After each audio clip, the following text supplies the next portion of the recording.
You spent hundreds on your camera, but your photos still look flat. Why? Because one of the main secrets to great photos isn't the camera, it's the light.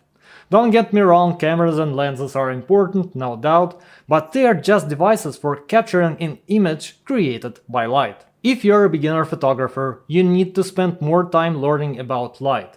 This is what will truly improve your skills. And I say that as someone who's been doing photography professionally for over 15 years. So today we will talk about the important basics of light, the types of light, the pros and cons of natural and artificial light, and basic methods to modify it. And if you watch the video till the end, I'll give you some important tips for skill development, natural and artificial light. Let's start with the fact that light can be divided into two main types, natural and artificial. Natural light is the light from natural sources, mainly of course the sun. The advantages of natural light: it's free and available everywhere. Natural light has excellent characteristics in terms of color spectrum, meaning all colors will be displayed correctly, which you can't always get with cheap household bulbs, for example. However, there is also a huge downside. It depends on the weather and time of day, which can limit your shooting opportunities. For example, a sunny day gives you bright and hard light, while a cloudy day gives you soft and diffuse light. And the ability to adjust the light-shadow pattern is either completely absent or very limited. Artificial light is light from lamps, flashes, LEDs and other man-made sources. The advantage of this type of light is that you can fully control it. You can shoot anytime and in any conditions regardless of the weather. Get hard light, get soft light, complete control. However, artificial light costs money and sometimes quite a bit. Plus, it takes some time to learn how to use it. And artificial light comes in different options, but today we won't talk about that. I have a video about the difference between continuous light and flashes. The link will be in the description. When to use natural and artificial light? So, what should you choose? It depends on your photographic tasks. There are genres where you basically don't have a choice. For example, landscape photography. Almost certainly you will have to use natural lighting here and adapt to the weather conditions and choose the time of day for shooting. By the way, despite the fact that I really love beautiful landscapes, for this very reason I have never really shot them myself, because getting up at 5 AM for a beautiful photo is not my thing. So on the screen are photos of my colleague Yuri Stolypin, who is willing to do a lot for a good landscape shot.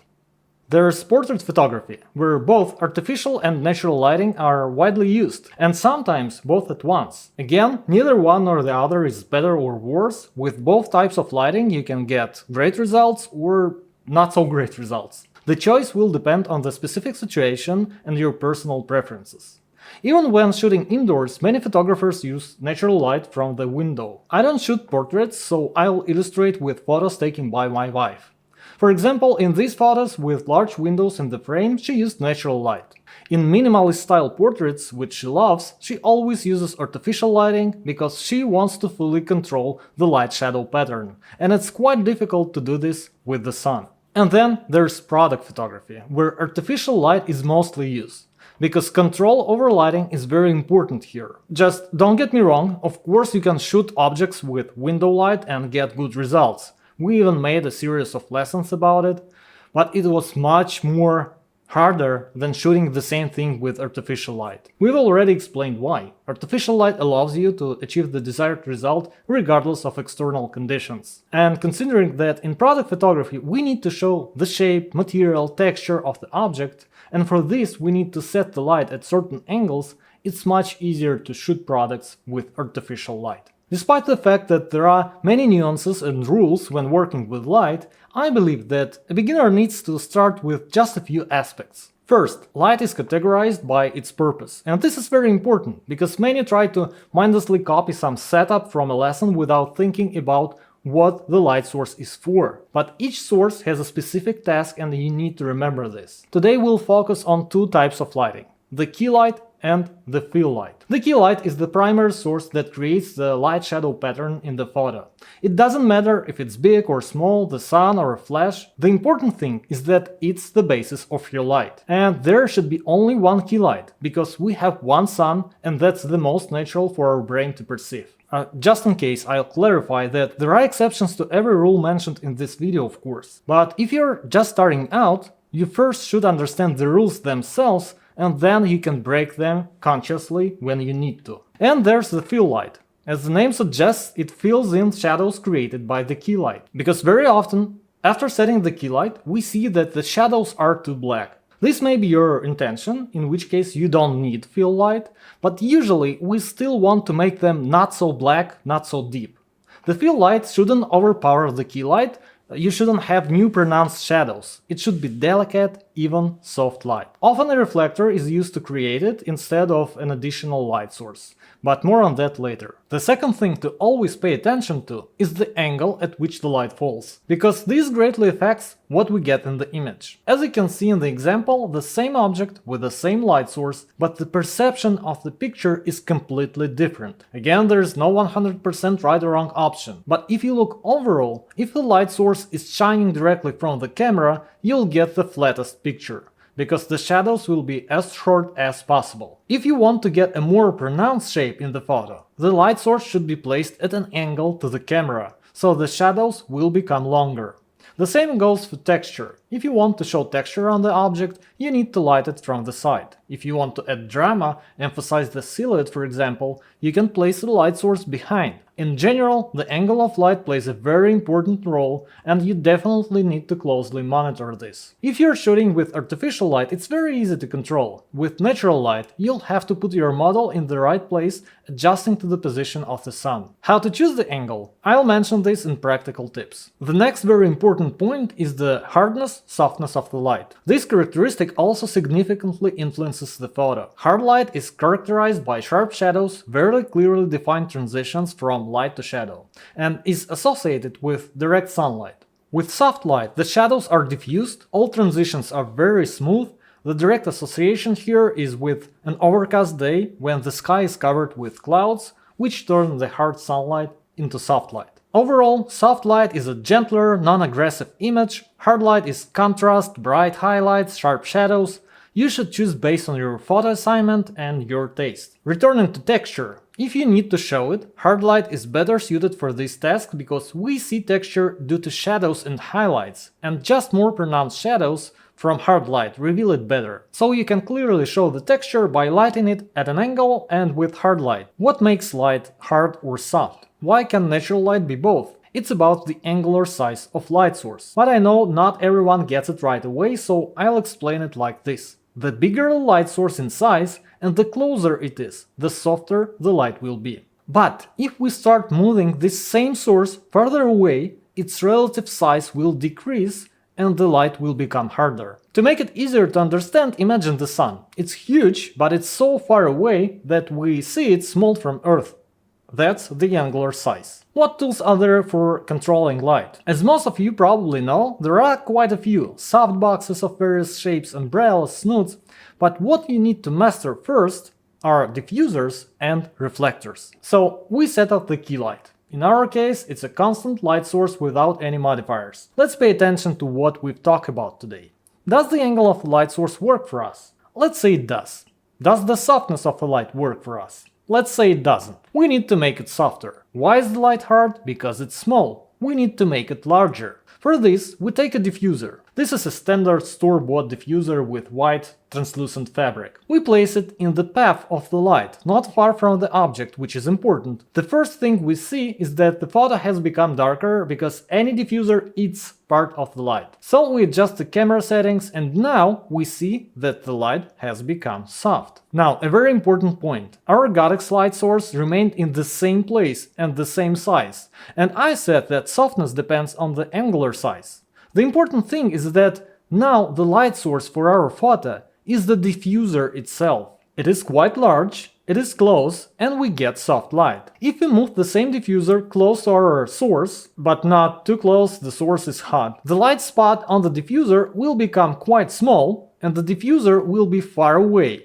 And we can see that the light has become hard again, almost the same as it was without the diffuser. Can diffusers of the same size in the same place give softer or harder light? Yes, they can. And again, this may seem to contradict what I said, that the softness of the light depends on the angular size, but here it's about the material of the diffuser itself. If it's thin, the diffuser is quite uneven, and not the entire diffuser glows evenly across the entire area. With such a diffuser, light will be a bit harder. If the material is denser, the glow will be more even over a larger area of the diffuser and the light will be a bit softer. But it will also eat more light than a thin diffuser. Why do I focus on diffusers? Because once you understand diffusers, other soft light modifiers will become clearer. Soft boxes and umbrellas serve the same purpose, to turn a small light source into a large one. They have their nuances, pros and cons, but the goal is the same. You might ask, aside from size, does the fact that the light is diffused matter? And yes, there are attachments such as an optical attachment or a Fresnel lens designed so that the light goes more parallel and they will behave a little differently. But today we are deliberately ignoring this point because it is a much more advanced topic. With all the most common attachments based on diffusers, it will be as I demonstrated. So, we got our key light. Now we look if we need a fill light. We decide we do. And here we have the option to take another light source or try using a reflector, which is much simpler. As you can understand from the name, a reflector reflects light.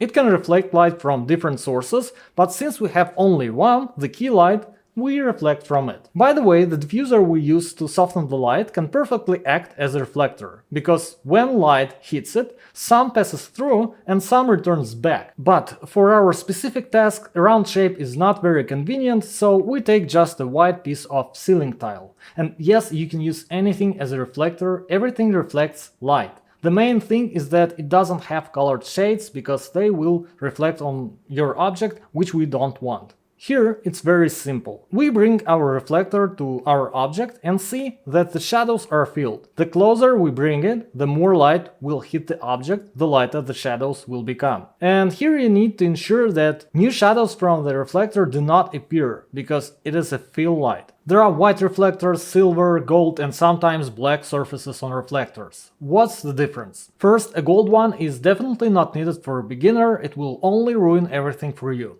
Again, simplifying the topic of parallel rays of light, let's say a silver reflector will give more intense and hard light. A white reflector will give softer light, but with more light loss. And the black surface is used for the opposite purpose, not to illuminate, but rather to remove excess light. If you want to get darker shadows and you are shooting, for example, in a room with white walls, the walls can act as an unwanted reflector, slightly filling the shadows in their photo. Then you just block the light with a black flag and the shadows become darker again. Yes, with the sun, as you understand, the principle is the same: diffusers, reflectors and flags. But the weather can decide for you, unfortunately, and sometimes your specific idea can only be implemented in certain weather conditions. Transitioning to additional tips, I want to briefly return to the first idea from the video and emphasize the importance of practicing with light. These photos were shot using a budget smartphone, a single affordable light, and inexpensive props and office supplies. Because if you know what you're doing, you'll get the result you aim for. If you don't, even the most expensive camera won't help you. If you'd like to practice with us, all of these photos were created as part of our beginner course. They are genuinely easy to recreate and they're a great way to build your portfolio while learning some powerful techniques. You'll find all the details in the link in the description. So, here are the tips. Set up your lights, reflectors and diffusers one at a time and carefully observe the result at each stage. This way, it's much easier to understand what isn't working or what is working well than if you just set up all the lights according to some setup you saw. When practicing, turn off all the lights in the room. This is often forgotten, and the light from the ceiling light can confuse you, affecting the light and shadows. Now, when you look at other people's photos, pay attention to the shadows and highlights. If you're trying to replicate something but can't get it right, look at the light in the photo. Maybe your reference has soft light and you're trying to replicate it with hard light, which won't work, obviously. And about how to choose the angle of the key light. That's exactly how you should do it. Look at references in the genre that interests you. See how the light is set up and replicate it. And of course, practice. If you don't have any professional lights, just take a desk lamp, set up your camera or smartphone on a tripod, and try out what I talked about today. We all know you can listen as much as you want, but without practice, it won't work. Hit the like button, subscribe to the channel, and see you next time. Bye!